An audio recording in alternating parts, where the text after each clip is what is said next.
I met Anna when I was 24 at a mutual friend's wedding. It was one of those late summer receptions where the air was thick with the scent of roses and laughter carried over the clinking of champagne glasses. I wasn't the type to enjoy big social gatherings, but I had shown up out of obligation, dressed in an uncomfortable suit, making idle conversation with people I barely knew. Then, I saw her. Anna was impossible to ignore. She had this effortless confidence, the kind that made her the center of every conversation without even trying. She wasn't the loudest in the room, but she had a way of drawing people toward her. She laughed with her whole body, eyes crinkling, head tilting back slightly as if she truly felt the joy of every moment. When our friend introduced us, she extended her hand and gave me a smile that seemed to reach straight through me. We talked that night, longer than I had planned to stay. She was full of energy, the kind of person who thrived on spontaneity. I, on the other hand, was more reserved, measured in my words, careful with my emotions. But something about Anna made it easy to let my guard down.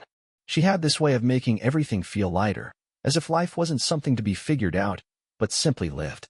After that night, I couldn't get her out of my head. I found excuses to text her, to ask her out, to hear her laugh again. Our first date was supposed to be coffee, but it turned into an entire afternoon, walking through the city, stopping at bookstores, and finally ending up at a small restaurant where we talked until they started turning chairs onto the tables. Being with her felt like stepping into the sunlight after years in the shade. Within months, we were inseparable. She pulled me into her world of last-minute road trips, impromptu dancing in the kitchen, and midnight drives just to feel the wind on our faces. I grounded her when she needed it, and she made me loosen up in ways I never thought I could. We weren't just in love. We fit together in a way that made the rest of the world fade away. At 28, I married her without a single doubt in my mind. Our wedding was simple but beautiful, held in a garden just as autumn was settling in. I remember looking at her as she walked toward me, thinking I had somehow stumbled into the kind of happiness most people only dream about. We vowed to always choose each other, to face life's challenges as a team. And for years, that's exactly what we did. Our life together was filled with laughter, love, and dreams of the future. We talked about having children one day, about growing old together in the house we would call home. I worked hard, building a stable career, while she pursued her passion in marketing. We were happy. At least, that's what I believed. Marriage, in many ways, was an extension of the life Anna and I had already started together. We had spent years learning each other's habits, understanding what made the other tick. She was the type to leave half-drunk cups of coffee scattered around the house, to start new projects before finishing the old ones. I was the one who would go around cleaning up, making sure everything had its place. She lived for the excitement of the unknown, while I thrived on structure and planning. We were different, but our differences made us work. Our first years as husband and wife were filled with the kind of happiness I thought would last forever. We bought a house, a modest two-story in a quiet neighborhood, with a big kitchen and a backyard that she swore would one day be filled with the sound of our future children playing. We spent weekends repainting the walls, picking out furniture, making it feel like ours. Anna had a way of bringing warmth into every space, filling the house with little pieces of herself, brightly colored throw pillows, books stacked on every surface, photos from our travels lining the walls. She had always been the more social one between us, the kind of person who could walk into a room of strangers and leave with half of them as friends. She planned dinner parties, invited neighbors over, and insisted on hosting every holiday gathering. I didn't mind. I enjoyed watching her light up as she entertained, listening to her tell stories in the way only she could. She had this effortless charm, a magnetism that drew people in. I often found myself just standing back, admiring her, wondering how I had gotten so lucky. We had our fair share of challenges, of course. Marriage wasn't just about love. It was about compromise, about learning how to navigate the rough patches without letting them pull us apart. There were the small arguments, her frustration at my tendency to overthink things, my annoyance at her habit of making plans without consulting me first. And then there were the bigger struggles, the ones that came with time and responsibility. The stress of work, the pressure to build a future, the unspoken fears that came with growing older. But through it all, I never doubted that we were in it together. Anna had a way of making even the mundane parts of life feel special. She'd leave me little notes in my briefcase, text me pictures of stray dogs she wanted to adopt, pull me into the rain just to dance for a moment before we ran inside, soaked and laughing. She made life feel like an adventure, even when we were just sitting on the couch, watching TV with our legs tangled together. I thought we were happy. I thought we were solid. But happiness, I would come to learn, can sometimes be nothing more than an illusion, a beautiful lie we tell ourselves to keep from seeing the cracks forming beneath the surface. Looking back, I wonder if the signs were always there, small, fleeting moments that should have made me stop and question things. But when you love someone, truly love them, you don't look for reasons to doubt. You trust. You believe in the foundation you've built together. And so, I ignored the little things. At first, it was subtle. Anna had always been independent, always needed her own space, but there was a shift in how she used it. She started staying out later than usual, work dinners, networking events, nights out with colleagues that didn't include me. It didn't seem strange at first. She had a demanding job in marketing, and networking was a big part of her career. I wanted to be supportive, to trust that these late nights were exactly what she said they were. She started being more protective of her phone, too. It was a gradual change, nothing dramatic. She had never been the type to be glued to her screen, but now she'd turn it face down when we were together. If I walked into the room while she was texting, she'd lock the screen just a little too quickly. I noticed, but I told myself I was being paranoid. After all, people are entitled to their privacy, even in marriage. Then there was the way she spoke about her job, how certain colleagues' names started coming up more frequently, how she'd light up when talking about some new project or inside joke that I wasn't a part of.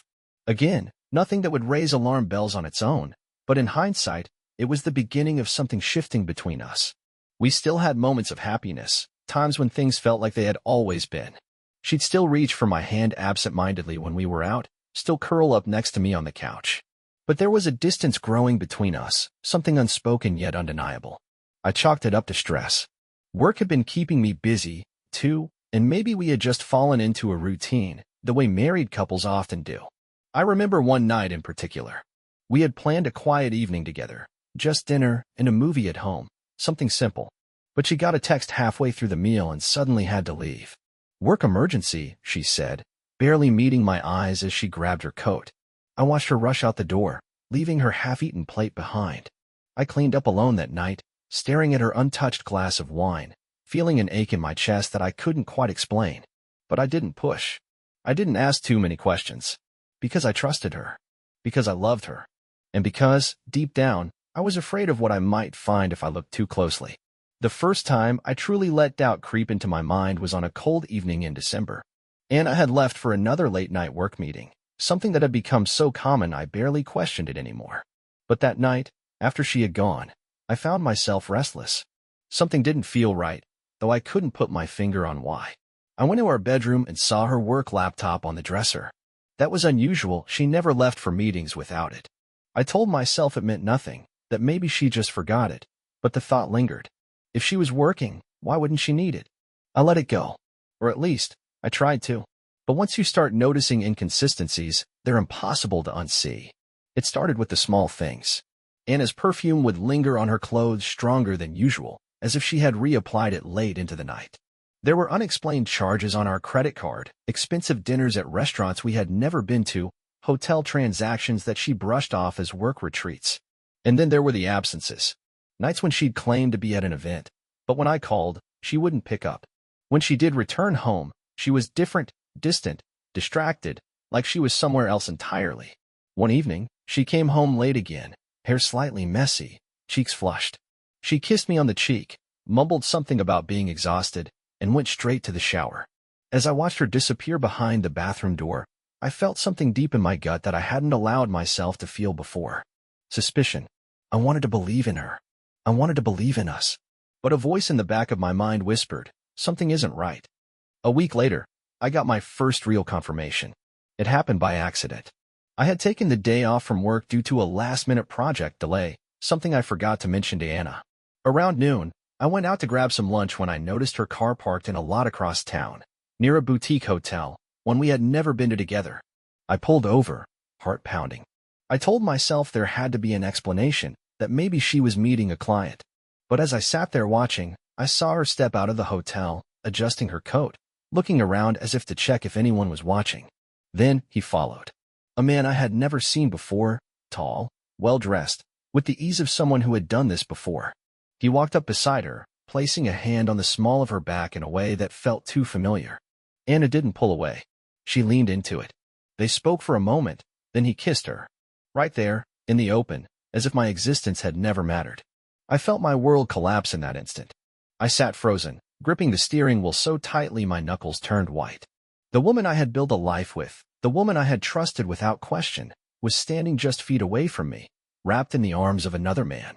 I wanted to storm out of the car, to confront them, to scream.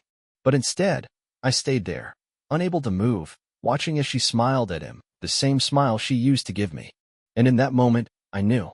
This wasn't just a mistake. This wasn't just a one-time lapse in judgment. This had been happening for a long, long time. The weeks that followed were filled with small, almost imperceptible changes. The kind of changes you don't want to acknowledge because doing so would mean admitting that something is slipping away. Anna and I had always shared our schedules. We might have had busy lives, but we knew where the other was, what our days looked like. But now, there were gaps. Moments where she wouldn't tell me where she had been or why she was late. Days when I would wake up to find her already dressed, already leaving before I had a chance to ask. She was pulling away. I tried to reach for her, to close the space growing between us. I planned a date night, something simple, just dinner at the restaurant where we had our first anniversary. She agreed, smiling like everything was fine, but when the night finally came, she canceled last minute. Work emergency, she said, not even bothering to look at me when she spoke. I ate alone that night, staring at my untouched plate, wondering when she had stopped choosing me. There were other moments too. The way she would flinch slightly when I touched her. The way she would avoid eye contact when we talked, as if she was afraid I'd see something in her eyes she didn't want me to know. The way intimacy between us had dwindled to nothing. Our once passionate nights were replaced with half-hearted kisses and hurried excuses. She was there, but she wasn't. I told myself it was stress. That maybe she was going through something she didn't know how to talk about. That if I was patient, if I just gave her time, she would come back to me. But the doubt in my chest kept growing, whispering questions I was too afraid to answer. How much of this was normal? How much of this was justified suspicion? And worst of all, was I losing my wife? The distance between us was no longer just emotional. It had started to feel physical, as if there was an invisible wall separating us. Anna had always been affectionate, the kind of woman who would run her fingers through my hair absent-mindedly while we watched TV or reach for my hand in the car. Now, those little moments were gone. When I kissed her goodbye in the mornings, she barely turned her head. When I tried to hold her at night, she shifted away, pretending to be asleep. I told myself it was just a rough patch. Every couple had them, right? Maybe she was overwhelmed with work. Maybe she was stressed about something she wasn't ready to talk about.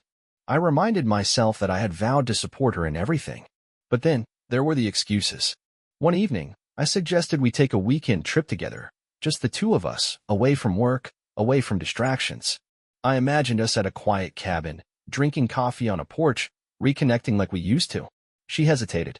I don't know if I can take time off right now, she said, barely looking up from her phone. Things are really busy at work. But you just had that long weekend with your coworkers, I said before I could stop myself. For a second, she froze. It was barely noticeable, but I caught it.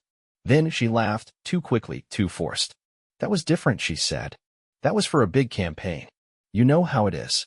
I nodded, forcing a smile, but something in my chest twisted. I didn't know how it was. Because the woman sitting across from me, the woman I had loved for years, felt like a stranger. I started paying more attention. Not in an obvious way, I didn't want to seem paranoid. But I noticed the patterns.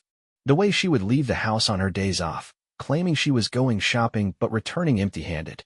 The way her phone was always with her, even when she went to the bathroom.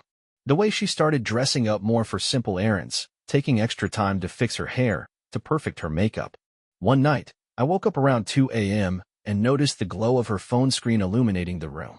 She was lying beside me, turned away, scrolling through something. Anna. I mumbled sleepily. She jumped, locking the screen instantly. Go back to sleep, she whispered, her voice too calm, too careful. I stared at the ceiling for a long time after that, listening to the sound of her breathing, pretending I didn't feel like I was sleeping next to someone I no longer knew. I wanted to trust her.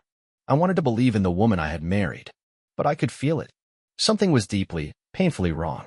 Doubt had fully taken root inside me, growing like a sickness I couldn't shake. It was no longer just a feeling in my gut. It was everywhere, poisoning every conversation, every interaction, every quiet moment I spent alone with my thoughts. Anna had become a ghost in our home, a woman who was both present and absent, moving through our life together with a practiced ease that almost fooled me into believing nothing had changed. But I felt it. The tension, the secrecy, the weight of something unspoken pressing down on both of us. It was in the way she avoided my eyes when I asked about her day, in the way she hesitated before answering simple questions, in the forced cheerfulness of her texts when she was away. The woman I had known, the woman I had trusted, was slipping away, leaving behind a stranger who wore a face. I kept telling myself that if something was truly wrong, if something was happening, I would know. I would see it. A decade of marriage had to count for something, right? But deep down, I knew I had already seen it. I had just chosen to ignore it. And once I let that realization settle in, once I accepted that something was wrong, I couldn't unsee the cracks forming all around me. The late nights, the unexplained absences, the way she never let her phone out of her sight. And then there were the lies, small but undeniable, slipping from her lips with the kind of practiced ease that suggested she had been doing it for a long time. The real breaking point came on a Saturday afternoon when I went to grab something from her car. It was something so routine, so normal, that I almost didn't notice the crumpled receipt wedged between the seat and the center console. But I did. And when I picked it up, smoothed it out, and saw what it was, the world tilted beneath me. It was from a hotel. A one-night stay. The date? The same weekend she had told me she was on a work retreat. The room had been booked for 2. I stood there, gripping that thin slip of paper, my fingers shaking, my breath coming short and fast. This was it. The proof. The moment I had been dreading. But instead of confronting her, instead of storming inside and demanding answers, I did nothing.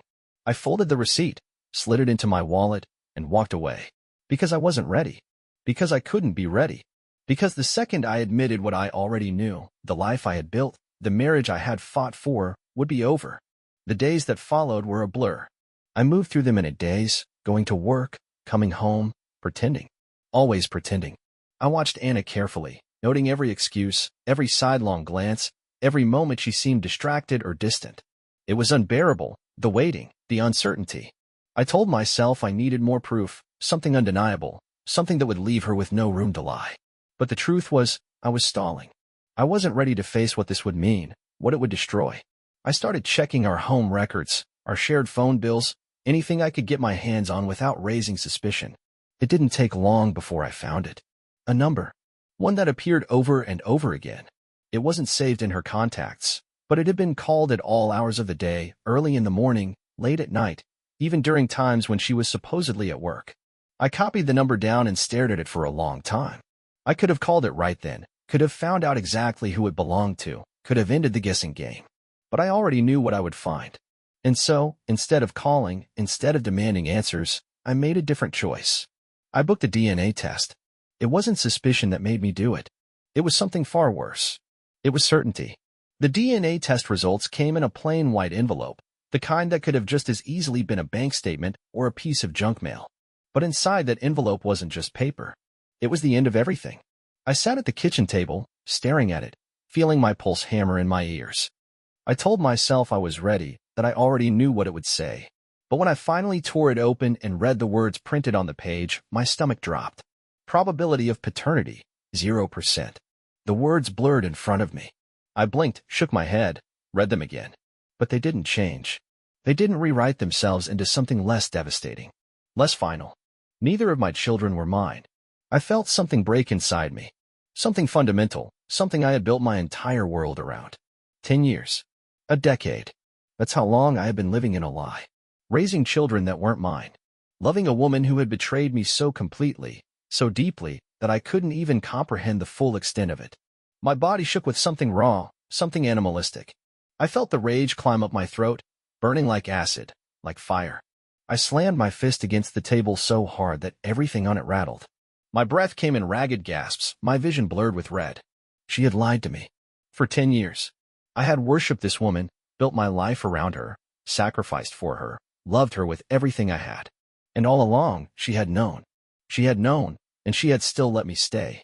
She had let me love them, let me believe they were mine, let me carry the weight of fatherhood for children that weren't even mine to claim. The sound of the front door unlocking barely registered before I heard her voice.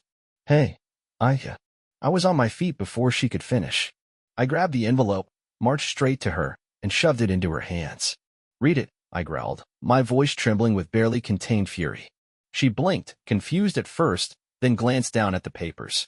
I watched as her face drained of color, her lips parting in shock. She didn't speak. She didn't have to. Her silence was all the confirmation I needed. How long? I demanded, my voice sharp, dangerous. How long have you been lying to me? Her hands trembled as she gripped the paper. Please, I can. How long? My voice erupted through the house, louder than I had ever spoken to her in our entire marriage. I saw her flinch, saw her break before my eyes. Since the beginning, she whispered. Since before our first son was born. I let out a sound, something between a laugh and a snarl. 10 years. A decade of my life wasted. I turned away from her, my fists clenching and unclenching as I tried to control the urge to break everything in sight. She was saying something, sobbing, pleading, but I didn't hear her. I walked down the hall, yanked open the closet, and started grabbing her things. Clothes, shoes, everything she owned. I didn't stop to fold them, didn't stop to think. I dragged them to the front door and threw them outside. You can't do this, she cried, running after me. I turned to her, my expression dead. Watch me. And with that, I grabbed my keys, walked past her, and slammed the door shut behind me. I didn't know where I was going. I just knew I needed to get as far away from her as possible. I was vibrating with rage by the time I pulled into the driveway. My hands ached from gripping the wheel too hard. My teeth clenched so tightly I thought my jaw might crack. My head was a storm, a chaotic mix of betrayal, hatred, and an uncontrollable urge to destroy. My heart had been ripped out of my chest, stomped on, and shoved back inside me like I was supposed to keep functioning as if nothing had happened. 10 years. A decade. I had wasted a fucking decade on that woman. I had sacrificed. I had worked myself to exhaustion. I had poured my love into a woman who had spent every single day lying to my face. I had kissed her, trusted her, worshipped her, and for what? To be a goddamn joke? To be the man raising another bastard's children while she smiled at me like she wasn't the most disgusting liar I had ever met? I slammed the car door shut so hard it nearly bounced back open. My body was tense with fury, my fists clenched, my blood boiling with something I had never felt before. I stormed into the house. Anna was there, standing in the living room like she had been waiting for me. Her face was pale, her eyes swollen from crying, her whole body trembling. She must have seen the DNA test results by now. Good. Let her fucking shake. Let her be scared. Where are the kids? My voice came out low, barely human. Her lips trembled. I sent them to my sister's for the night. I let out a short, bitter laugh. How fucking convenient. I took a step forward, towering over her, watching her shrink in on herself like the pathetic snake she was. Go on then, Anna. Say something. Tell me how you're going to lie your way out of this. Tell me how you spent 10 years making me believe I was a father to children that aren't even fucking mine. She flinched as if I had struck her. I didn't mean for it to happen, she whispered. You didn't mean for it to happen? I exploded, my voice shaking the entire goddamn house. You carried 2 fucking children, Anna. 2. You watched me hold them, raise them, love them, and you fucking let me. You let me waste my life believing in a family that was nothing but a goddamn lie. She broke down in front of me, sobbing, covering her face like that would make her disappear. I hated her in that moment. I hated her more than I had ever thought possible. I had never understood how someone could feel so much anger that it burned through their entire body, but I did now. You have no idea how much I regret this, she cried. I love you, I swear. Shut the fuck up. I roared, my vision going red. I turned and grabbed the first thing I could, one of the framed photos from our wedding hanging on the wall. I stared at it for 1 second, just long enough to hate the version of myself smiling like an idiot, before I hurled it across the room. It shattered against the wall, shards of glass raining onto the floor, just like the life I had spent years fucking building. Anna gasped, taking a step back. Good. Be scared. You should be fucking terrified of me right now. You don't get to cry. I shouted, my chest heaving. You don't get to fucking stand there and act like you're the victim. You did this. You stole my life, you disgusting fucking whore. She let out a choked sob, but I wasn't done. Did you ever plan on telling me? I asked, my voice shaking, but quieter now. Or were you just going to let me die a fool, never knowing that I spent my entire life raising another man's fucking kids? She shook her head violently. I wanted to tell you, I swear. But you didn't. I took another step toward her, my entire body trembling with pure, unfiltered hatred. You let me waste my fucking life. You let me spend my money, my time, my love on children that aren't even mine. And you stood there, smiling at me, sleeping in my bed, kissing me like you weren't the most disgusting liar I've ever met. I love you. She screamed, her face twisted with desperation. It wasn't supposed to be like this. I made a mistake, but I love you. I love our life. I laughed, sharp and cold. You love our life? My voice dropped, deadly quiet. Then pack your shit and get the fuck out of it. Her eyes widened. No, please, don't do this. We can work through this. We can. I turned away from her, storming down the hall, grabbing the first suitcase I saw in the closet. I threw it on the bed, yanked her clothes off the hangers, and shoved them inside. I didn't give a fuck what I packed. I just wanted every trace of her out of my house. She followed me into the room, still sobbing. You don't mean this, she whispered. You're angry, but we can. I spun on her so fast she stumbled backward. I never want to see you again. I never want to hear your voice again. You are dead to me, Anna. Do you fucking understand? Her knees buckled, and she collapsed onto the floor, wailing, but I didn't feel one goddamn ounce of sympathy. I stormed back to the front door, threw her suitcase outside, and then turned to look at her one last time. You ruined everything, I said, my voice empty, drained. And now you get to live with it. Then, I opened the door and waited. She didn't move at first. She just sat there, sobbing, shaking her head like she couldn't believe this was happening. But it was. And it was her fucking fault. Finally, she stood. She hesitated, one last desperate look in her eyes, but when she saw my expression, cold, unfeeling, fucking done, she finally realized there was nothing left to save. She walked out. I slammed the door shut behind her and locked it. Then, I turned, staring at the wreckage of our home, the shattered photo frame, the empty space where she had stood, the pieces of a life I no longer recognized. And for the first time since I opened that goddamn envelope, I let out a breath. For the first time in 10 years, I was finally free. The silence in the house was suffocating. It was strange how a place that had once been filled with warmth, laughter, and memories now felt hollow, as if every moment, every touch, every whisper of the past had been tainted by the truth. I stood there, staring at the wreckage of my life, the shattered picture frame, the empty space where Anna had stood, the front door that I had slammed behind her.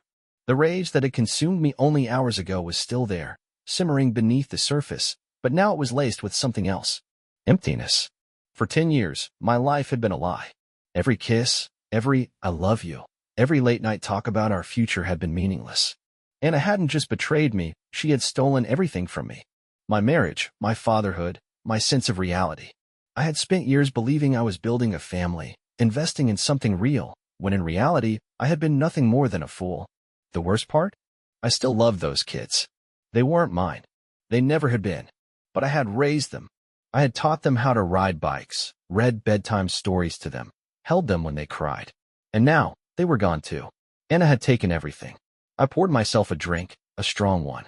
The burn of whiskey down my throat barely registered. My hands were still shaking, my mind still spinning with images of her face when she realized she was caught.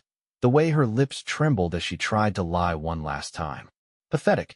Did she ever love me? Or was I just a convenient placeholder while she got what she really wanted? I needed to do more. She wasn't going to walk away from this unscathed. I grabbed my phone, opening the group chat with our friends. They needed to know. Anna has been lying to me for 10 years. The kids aren't mine.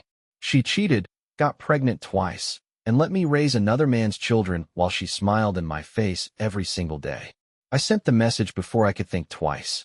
The moment it delivered, my phone blew up with notifications. Calls, texts, people demanding to know what happened. But I didn't answer. I didn't need sympathy. I needed revenge. I went further. Her job, her reputation. I forwarded the DNA results to her boss. Let him see what kind of woman she was. I knew for a fact that she had used work as an excuse for her affair more times than I could count. Now, her workplace could see what she was really up to. Then, I found the number, the one I had seen on our phone records. The number she had called and texted late at night. The number she had hidden from me. I called it. 1 ring. 2. 3. Then a voice. A man's voice. Hello. I could barely breathe from how much I hated him. This was him. The one she had chosen over me. The one who had watched from the shadows as I unknowingly raised his kids. The one who had let me break my back providing for his children while he got to enjoy my wife. I clenched my jaw, my grip tightening around the phone. She told me everything. I said, my voice sharp as a blade. I know what you did. I know who you are. And I know that for the last 10 years, you've been fucking my wife while I raised your bastard kids. Silence. Then he hung up. Coward. I let out a bitter laugh, tossing the phone onto the table. It didn't matter. He wasn't my problem anymore. None of them were. I didn't sleep that night. I just sat there, staring at nothing, thinking. This wasn't going to break me. It couldn't. I had already lost everything. There was nothing else left for her to take. But I'd be damned if I let this be the end of me. I wasn't going to be the victim of her story. I was going to be the man who rebuilt himself from the ashes. The days that followed were a blur of chaos. My phone never stopped ringing. Family, friends, even Anna herself, all trying to talk, to explain, to beg. But there was nothing left to say. My marriage was dead. My so-called family had been nothing but a carefully crafted lie. And now that the truth had come out, there was no saving it. Anna had tried calling me over 50 times. She left voicemail after voicemail, each one more desperate than the last. The first few were pleas, sobbing apologies, broken confessions, promises that we could work through this. But as the days passed and I ignored every call, the messages turned angry. She screamed about how I was ruining everything, about how she had made one mistake that didn't erase our entire life together. One mistake? She had lied to me for 10 fucking years. She had stolen my future. I sent her a single text. If you ever contact me again, I'll ruin you even more than I already have. Get the fuck out of my life. She never called again. Our friends took my side, all of them. After I had sent the DNA results, no one wanted anything to do with her. She was radioactive. Her parents were ashamed, too, calling me, apologizing, trying to convince me that Anna had just been lost and scared. I hung up on them. They had raised a whore who had no problem lying to the man she vowed to love. Their excuses meant nothing. Her job? Gone. Turns out, sleeping with someone while using business trips as an excuse doesn't sit well with employers. I don't know the details of how it all unraveled, but I got a message from a mutual acquaintance saying she had been let go. Good. The only thing left was the divorce. My lawyer tore her apart. Since our home was legally in my name, she had no claim to it. No assets, no money, nothing. I made sure she left with exactly what she had given me. Absolutely fucking nothing. And the kids? I signed every legal document possible to sever my connection to them. It hurt. God, it hurt. But I had no choice. They were never mine. It didn't matter how much I had loved them. If I stayed in their lives, I'd only be tying myself to her. And I refused to be a part of the wreckage she had created. She had taken them and moved in with her sister. I didn't know what her plans were, and I didn't care. She was dead to me.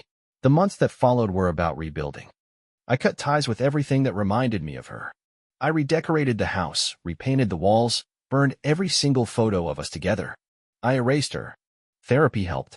I didn't want to go at first, didn't want to admit that she had done enough damage to put me in that chair, but I needed it. The anger, the betrayal, the sheer weight of being made a fool for a decade, it wasn't something I could carry alone. I had to let it out, piece by piece, and learn to move forward. I started working out again. I reconnected with old friends, threw myself into my job, and even started traveling, something I had always wanted to do but never had the chance because I was too busy playing husband and father. And slowly, I started to feel alive again. I wasn't just surviving. I was thriving. 1 year later, I ran into Anna by accident. I was at a coffee shop, waiting for my order, when I heard a familiar voice behind me. I turned and saw her standing there, looking different. She had lost weight, her hair was messier, her makeup barely covering the exhaustion in her face. She looked like a woman who had lost everything. Good. Her eyes widened when she saw me, and for a second, she looked like she might say something. But I just stared at her, expressionless. There was nothing left between us. Not love, not hate, just nothing. I turned away without a word, grabbed my coffee, and walked out the door. That was the last time I ever saw her. Now? Now, I'm free. I have my life back. No more lies, no more betrayal, no more being a fool. I've reclaimed everything she stole from me, and when I look in the mirror, I don't see the broken man I was that night. I see someone stronger, someone smarter, someone who survived. Anna may have burned my world down, but I built something better from the ashes, and I will never be played again.